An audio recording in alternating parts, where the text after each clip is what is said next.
Avec ses petites bottines, Chippy peut se promener sans craindre les brûlures des trottoirs ou du bitume.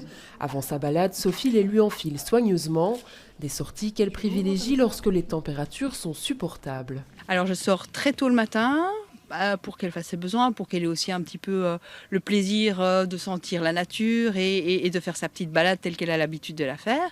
Mais ça, je fais ça vraiment très tôt, idéalement avant 7h30, 7h du matin par des chaleurs actuelles. En rentrant, Sophie rafraîchit sa chienne à l'aide de tapis réfrigérants ou d'un brumisateur qu'elle asperge sur son museau.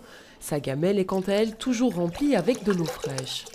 Alors si Chippy semble plutôt bien supporter la chaleur, ce n'est pas le cas de tous les chiens. Certaines races ont plus de mal à réguler leur température. Il y a des races qui sont plus sensibles. Chez les chiens, tous les chiens à face courte, comme les bulldogs, les carlins, les dogs, du fait que leurs faces sont courtes et écrasées, ils ont déjà en temps normal difficile à respirer, mais comme on est en chaleur et qu'ils doivent halter, c'est encore pire. Du côté des chats, ils résistent mieux à la chaleur, mais ils ont tendance à boire trop peu.